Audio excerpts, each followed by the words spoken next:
Dr. Steinberg, and today I'm going to talk to you about headaches and migraines. And obviously, it's something I know about because the name of my practice is the Headache and Pain Center of South Florida, so I have a bit of an expertise in it.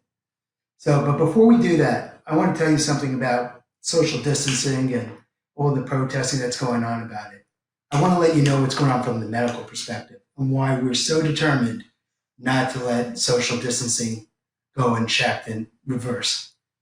If you happen to get COVID-19 and you go on a ventilator, the chance of you dying is high. It's the same odds as if you play blackjack at Vegas. The house has a little bit of favoritism, right? The odds are in their favor. But this time, if you lose, you die. That's how bad the odds are. So when we're fighting for you personally may not have the disease, but you may pass the virus on to someone else. If they go on a ventilator, it's not a good battle inside. If you don't go on the ventilator, the odds of success and recovery is extremely high, which is great, but being on the ventilator is not. So if you are protesting, and you're allowed to protest, and you should protest about the right thing. You want testing. That's the key to unleashing and undoing social isolation. If you're a Trump fan, go to Trump and raise hell with him. If you're not, and you're a pro-Democrat, go to the House and raise hell with them. That's who you have to deal with. Because the governors, they're looking out for your best interest. So, listen, go fight for testing, both for the swab and for the immune response. It's the same thing. If you're a farmer and you've got a plight and your crops are dying, you're not going to go reseeding while you got that plight going on.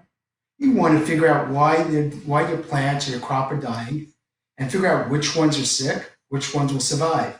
Only then are you going to reseed. It's the same thing, except these are people's lives. So, and you know what? They have the availability for these tests. I'm going to be getting some soon. You know what? If they can test these NBA players and these NFL players every week, and they can get the testing, I'm sure that they can give the testing to you guys, to us. So if they can get it for them, they can get it for the congressman and the president, they can get it for us. And if you want to protest, go to Ruth Chris's, because I'm sure they have enough money to buy all the swabs now. Okay? So that's my deal on this. So someone has to let you know why the medical community is fighting so hard to say, no, don't undo social isolation. Now let's talk about why you guys are listening to me, okay? As I said, I'm a headache and pain specialist. So what is a headache? It actually should be called head pain. The only time you really get a headache is a hangover, which is another whole topic. If you want to know my cure for hangovers, DM me. But anyway, so head pain can be due to multiple things. Obviously, migraine is one of the big factors. The other one is tension headaches. We call those cervicogenic headaches, meaning it comes from the neck and it's musculoskeletal. It could be sinus disease. People are always concerned, do I have a brain tumor? It can be related to medications. It can be a food allergy. I see a lot of people, I tell them, get off coffee, get off gluten. And sure enough, it helps. So how do you figure out what it is? The one key thing that you have to know is when to see a doctor is if your headaches are different than what they typically are. We all get headaches. But remember, another important fact, there's no such thing as a normal headache. I hear that all the time. Oh, it's my typical headache. No. It's not your typical headache. But there's no such thing as a typical headache. But if it's just, muscle strain, you're on the computer too much, you overwork, yes, then you can do simple remedies at home. Do neck stretches, you can take some over-the-counter herbal topics, such as, you can do CBD, you can do horse liniment and just rub it on your neck, buy a TENS unit. But if it's different, or if it's so bad that it impacts on your daily activities or limits you from exercising, that's the time to see a professional. Whether you see a medical physician, chiropractor, acupuncturist, and that's when you need to get evaluated. But you need to be proactive in this. And how do you do that? By reading a diary, by creating a diary. When do your headaches occur? What are they associated with? Is it changing the weather? Is it changing your menstrual cycle? Is it with work? It can even be stress. Look, stress causes heart attacks, causes gastric reflux. It can cause headaches. So you have to be proactive and write down when you get it. In the beginning, you may be writing the whole book. But after about a month, you're going to see a pattern. And once you figure out that pattern, then you're going to know what to do with it. That's why I'm here. I'm trying to educate you, because an educated patient is my best patient. The more you know, the more you tell me, and the more I can help you. So that's what you need to do. Figure this out. Figure out what you can. I mean, it's okay to read Google, and try to figure things out, but I can tell you, any medical student will tell you, you start reading and you have every single disease. I got that, I got this, but I got that. So those are the problems. But when you get head pain, it's different than, say, shoulder pain, because there's so many nerves within the face. I mean, you can get dizzy, you can affect your hearing, you can affect, you get nauseous, you can get blurred vision. So that's why headaches are different than all other types of pain syndromes.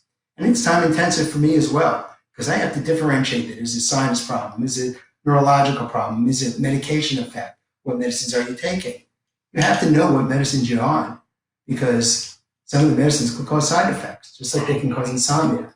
So how do I differentiate this? So as I said, I take a history. The most common is being a migraine. What is the definition of a migraine? It's very simple. It's a throbbing, moderate to severe headache that impacts on your quality of life for about 3 to 4 hours, and it can last up to 2 days. It's also associated either with nausea and or vomiting, or light and noise sensitivity, meaning if anyone has a migraine, they'll tell you, leave the lights off. Be quiet. And I don't think they're so nice when they say it, because these migraines are disabling. Do you know that over 30 million people can have migraines? And every woman will have one bad migraine in their lifetime. And women tend to have it more than men, 3-to-1 ratio. And the worst ones that they have is during their menstrual cycle. When they have menses, it's typically the worst migraine. So if you have those 4 factors, that's a migraine. Now, some people have them once every few months during their cycle. There are people who have them, and they are disabling. According to the World Health Organization, it is one of the top 10 most disabling diseases in the world, let alone in the United States. Why? Because when you get a migraine, you can't function. If you get a moderate migraine, you're slowing down, you're suffering a little bit. But migraineurs, people who have migraines, tend to just silence that. Why? They got to work, they got to take care of their family, they got a life. And it's usually not the pain that's going to stop a migraineur. What's going to stop them? It's that nauseous, it's the dizziness. I mean, it's not just oh, wow, I'm on a boat ride, this is kind of interesting. No, this is dizzy, which way is up? And the nauseousness, it's brutal. It is very painful. And it's usually non-food based, so it's just dry heaves. And then the blinding light, I mean, it hurts. Example, my medical assistant has had it for years, and she's a trooper. She'll work through the pain, quote, give me 5-10 minutes. Just give me 10 minutes. But the lights stops her in cold, dead. So forget that French. That's how they feel. They want to chop off their heads. So that's how you deal with migraines. And I'll get into a little bit more about how you deal with the migraines and what are the triggers. But the other thing that's very common is tension headaches, what we call tension headaches or cervicogenic headaches. And that usually comes from the neck. So as you can see from here, the neck muscles are here. They could be down here, right? Still in the neck. So let's say you have arthritis in the neck, you've been in a car accident, you have a slipped disc, herniated disc. These muscles come up like this. They come all the way up to here. And that's why people feel oh, it's behind my eyes. Why? Is it my head? Is it my brain? No, it travels up here. It irritates what we call the occipital nerves, the occipit part of the head. And it comes right up here, and it causes that nerve to be irritated. And that's why you get it. Now, if you happen to get headaches from neck, cervicogenic headaches, and now all of a sudden you're also a migraineur, that will make the migraines worse. Why? Because it's setting off nerve irritation, which just sends a feedback to the brain, and the brain says, I'm inflamed. Now when I'm inflamed, I get a migraine. Same with people who have TMJ. Those muscles are right here. So it's both the masseter muscles and the temporalis muscles. And these muscles are typical because these muscles will then contract and expand the blood vessels, and they'll irritate the nerve, and again, sets off a migraine. Same with the sinusitis. If you have a sinus infection, whether chronically or acutely, it irritates the nerves around here, and that again sends a feedback to the brain and can provoke a migraine. So it can be multiple things. Like I said, medications. Read potential side effects of the medications. Some of them could do it. Even your cholesterol pill sometimes can cause dizziness and headache. Severe headaches, so you have to be 10 or greater, will produce high blood pressure. But if you have high blood pressure, the symptoms would be headaches. So you have to be aware of that. And like I said, spend $40, $50, get a blood pressure cuff. Some insurances will cover it, and it is worth the investment. So that's how you, and how do you treat these? So obviously if it's sinuses, you can get antibiotics, you go to an ENT specialist. If you happen to have neck pain associated with it, there's multiple types of physicians that can evaluate and treat that. And you can treat it simply, like I said, home exercises, which would include stretching, getting your own TENS unit or muscle stimulator at home, over-the-counter topics. If not, there's medications you can use. You can go to a chiropractor, you can go to acupuncture, you can come to me with physical therapists. The key is understanding what you have and what's causing it. If you're not sure, that's the other reason to come to a physician. And we can do some diagnostic tests. You can do x-rays, you can do MRIs, ultrasounds. There's a lot of different ways, but the best way is with these hands and this knowledge. And that's what's important. That's why you're coming to a physician to understand what's going on. Now, how do you treat migraines? There are so many new medications out there. There's Botox, there's something we call biologics. But the way I break it down is simple. For the prevention, meaning how do you bring down the frequency and the intensity of these migraines? The acute phase, meaning when you get a severe migraine and you say, oh my God, I'm going to have to miss work, or I can't take my kids to school, or I'm going to stay home and sit by the toilet. Those are the acute migraines. Whatever your doctor prescribes you, carry them with you, because you never know. You never know when the next bad migraine is going to happen. And that's really the scariest thing for people with migraines, is you only get so many pills from the pharmacist, from your insurance carrier. Let's say they give you 9 pills of a certain medicine, or you have a total of 10. You get 20 of them a week. You need 2, or you need 2 for each one, and you get 5 migraines a month. What are you supposed to do? Everyone hoards them. So if you can prevent this, and bring down the frequency and severity, I guess similar to like what we're talking about COVID and chopping off that peak and flattening it out. So if you can lessen the severity of them, lessen the frequency of them, now your medications, you have enough of them, and that relieves a lot of the anxiety. Sometimes all it takes is certain vitamins and some herbal remedies. Sometimes you need medications. But for the acute episode, you need to do something, take something. And the last thing is rescue therapy.